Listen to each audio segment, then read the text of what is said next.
topic natin ngayon, trusting God in crisis. Tuloy pa rin yung lockdown. Although may mga areas na pwede tayo makabiyahe, pero limitado pa rin. Dahil tuloy-tuloy pa rin yung paglaganap ng sakit na coronavirus. At nagsisimula naman sa Wuhan, China, ang lockdown. So maraming nagtatanong kung hanggang kailan ba matatapos ang crisis na ito. Yun ang mga katanungan na hanggang ngayon ay hirap pa rin sagutin. At maraming iba ay nawala na ng pag-asa. Ang iba naman ay talagang gulong-gulo na. Pero ngayong umaga, salamat tayo sa Panginoon na magbibigay siya sa atin ng kalakasan sa magitan ng kanyang salita. Tayo muna yung dumako sa panalangin. Panginoon, maraming salamat na sa panahon ng crisis ay nariyan ka na nag-iingat sa amin. Nariyan ka, O Diyos, bigay sa amin ng lakas. Nagbigay sa amin ng comfort. Nagbigay sa lahat ng pangailangan. Buksan mo, O God, ang mga puso at mga isipan ng mga tagapakinig ngayong umaga. Nang labis ng maunawaan at lubos lang maintindihan kung ano ang kalooban mo sa bawat isa sa amin at kung anong dapat namin gawin. Purihin ka, O Diyos, sa pangalan ni Jesus. Amen. Trusting God in crisis. Ano bang dapat nating gawin sa panahon ng krisis? Una, tumawag tayo sa Diyos.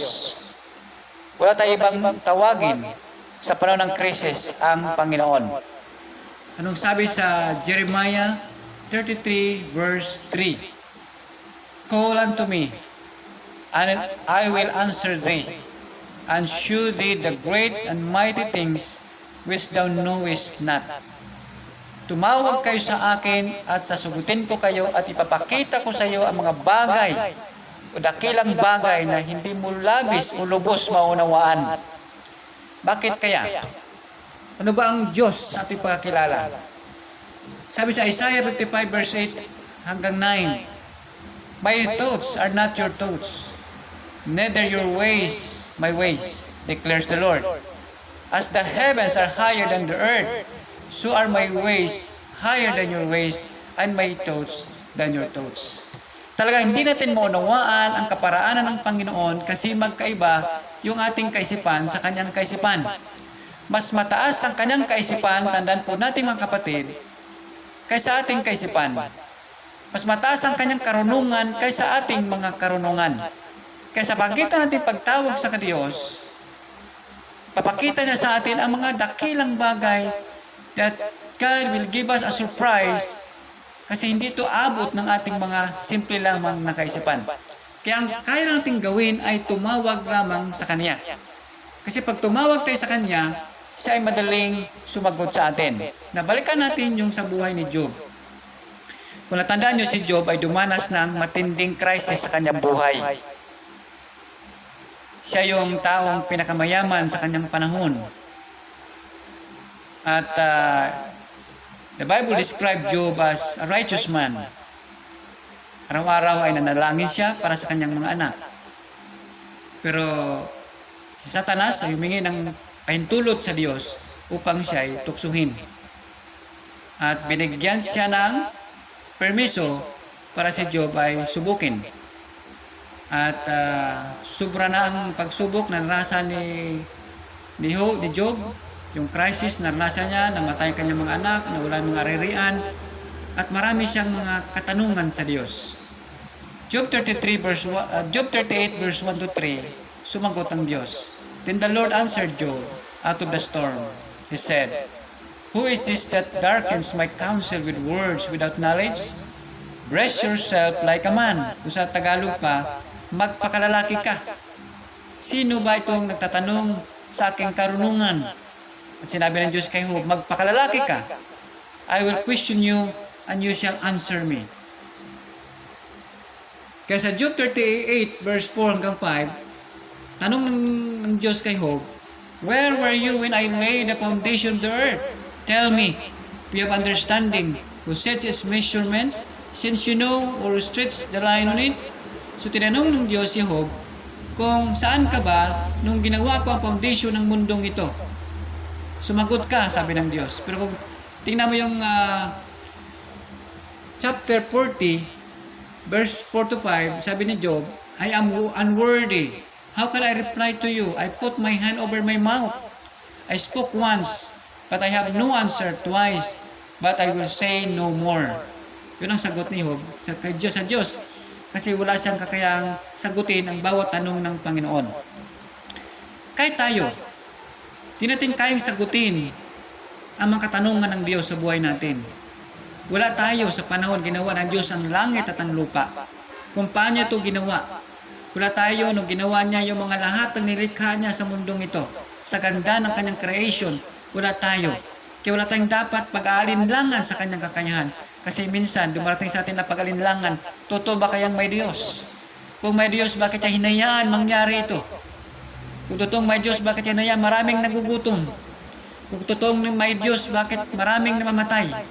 Kung totoong may Diyos, bakit may coronavirus? Bakit niya pinintulutan ang mga bagay na ito? Kung totoong may Diyos, kaya niya may itong alisin kaagad sa isang araw lamang. Pero bakit hanggang ngayon nandito pa rin ito?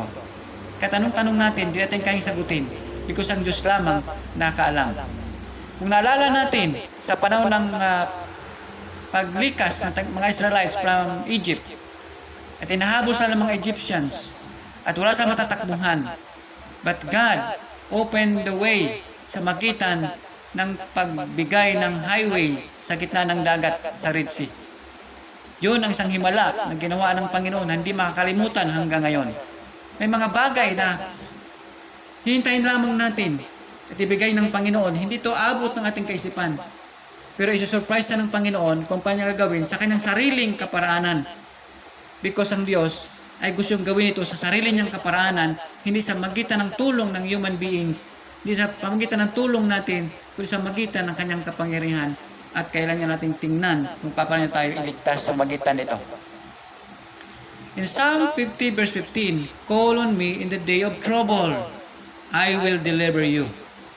Kung sa panahon ka ngayon na gulong-gulo, hirap na hirap, tawag tayo sa Panginoon.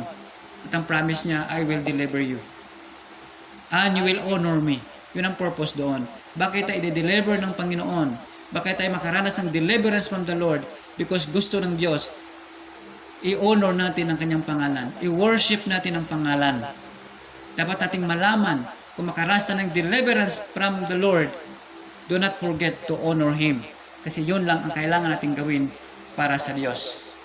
Wala tayong kakayahan magbayad sa Kanya sa magitan natin mga salapi o kayamanan. Ang kating ibigay sa Kanya, ang pagbigay sa Kanya ng kaluwalhatian, tataas sa Kanyang pangalan, yun lamang ang Kanyang hiningi para galing sa atin. Matthew 11:28 verse 28 hanggang 29. Jesus said, come to me, all who are you weary and burdened, and I will give you rest. Take my yoke upon you and learn from me, for I am gentle and humble in heart, and you will find rest for your soul. Isa rin ito sa napagandang pangako ng Panginoon na tayo inayayang lumapit sa Kanya, tayo na bibigatan. Kada mong kabigat ang naranasan mo ngayon, pangako ng Diyos, bibigyan Kanyang ka ng kapahingahan. Kailangan mo lang lumapit sa Kanya, ibigay mo lahat sa Kanya. Lahat ng bigat mo, ibigay mo sa Kanya. At huwag mo nang kunin ulit, kasi siya na magdadala ng kabigatan mo. At ibigay niya sa atin ang Kanyang pamatok na magaan. At pag-aralan natin siya dahil siya ay maamo at makasumpong tayo ng kapahingahan sa ating kaluluwa. Ang kapahingang pinapangako niya dito is not the absence of work. Hindi ito dahil wala kang ginagawa. Kahit wala kang ginagawa, ay papagod ka pa rin. Kahit ikaw ay nakahiga, pagod ka pa rin. Kahit ikaw buong araw nakaupo, nakaranas ka pa rin ng kapaguran. Subat ang kapahingahan bibigay sa atin, kapahingahan sa ating kaluluwa. Makakaranas ka ng kapayapaan sa iyong kaisipan kahit sa pagitan ng kaguluhan. Makaranas ka ng comfort sa iyong puso sa gitna ng mga krisis na ating narinig sa paligid natin. Yan ang pangako ng Panginoon. Psalm 145 verse 18, sabi ng Diyos o sabi ni David sa kanyang salita, the Lord is near to all who call on Him, to all who call on Him in truth. Napakalapit ng Diyos. Hindi yung awit na from a distance, God is watching us. Malayo yun.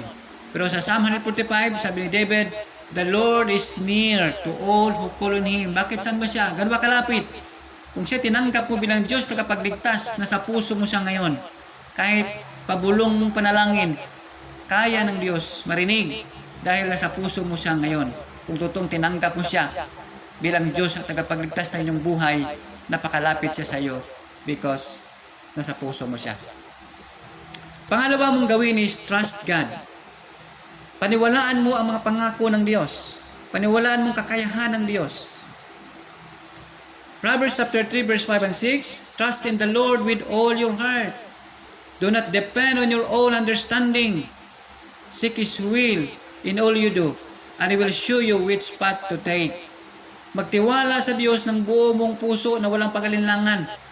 At huwag mong paniwalaan o pagkatiwalaan ng sarili mong kakayahan.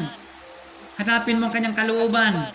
Diba sabi sa Matthew 6:33, seek ye first the kingdom of God, and all these things shall be added unto you. Alamin natin ang kanyang kalooban. Kasi pag hindi mo inalam ang kanyang kalooban, makagawa tayo ng mga maling desisyon. At pag nakagawa tayo ng mga maling desisyon, doon magsisimula naman ang ating kalbaryo. Ang krisis ay magpapatuloy. Kaya kailangan natin ng wisdom ng Panginoon. Kailangan natin ng lakas ng Panginoon. Kailangan natin ng kaparaanan ng Panginoon sa panahon na ito. Hintayin natin ito at ibigay ng Panginoon. Jeremiah 17 verse 7 to 8, but blessed is the one who trusts in the Lord, whose confidence is in Him. They will be like a tree planted by the water that sent out its roots by the stream. So sa mga nagtitiwala sa Panginoon, ay nahintulad sa isang punong kahoy na natanim sa tabing batisan. Sariwang dahon at namumunga ang ugat nito ay pumailalim matibay na pundasyon. Kaya sabi dito, it does not fear when heat comes. Its leaves are always green. It has no worries in year of drought and never fails to bear fruit. Tanda po natin, ang drought ay kabahagi ng buhay natin. Ang crisis ay kabahagi ng buhay natin. Pero pag may tiwala tayo sa Panginoon, katulad tayo sa isang punong kahoy na matitibay, kahit darating ang tag-araw, ay hindi ito mamamatay, malalanta, kasi katulad ito sa tanatanim sa tabing batisan, may tubig. Ang Diyos ganun din sa atin. Kung tayo magtitiwala sa Panginoon, sa panahon nating mga pag-alinlangan, papalakasin tayo ng Panginoon at maging matibay tayo, hindi tayo matitinang sa mga pagsubok dumarating sa ating mga buhay. Trust in the Lord. Sabi pa nga isang awit, maganda yung trust His heart. God is too wise to be mistaken. God is too good to be unkind. When we don't understand, or when you don't understand, when you don't see His plan, when you can't trace His hand, trust His heart. Kung hindi mo makikita ang kanyang plano, hindi mo makita ang kanyang kamay na gumagawa, pagtiwalaan mo ang kanyang puso. Sa panahon ngayon, wala tayong ibang gawin kundi magtiwala sa Diyos. Pagkatiwala sa Diyos ang lahat ating mga balak. Ipakita ng Diyos sa atin ang daan na dapat ating tatahakin. Isa ka ba ngayon sa naguguluhan? Isa ka ba na nawala ng pag-asa? Ito yung time mo ngayon na magtiwala sa Panginoon, tumawag sa Kanya. Tayo manalangin. Panginoon, sa oras na ito, ako po'y lumalapit sa iyo na ikaw, Panginoong Diyos, ibigay ng pag-asa sa nawala ng pag-asa. Ibigay ng lakas sa nawala ng lakas. Ibigay ng kagalingan sa may makaramdaman. Pakita mo, Diyos, sa iyong kapangyarihan. Pakita mo, Diyos, sa iyong mga daan na dapat naming tahakin. I pronounce blessing sa bawat isa na tagapakinig sa pangalan ni Jesus. Amen.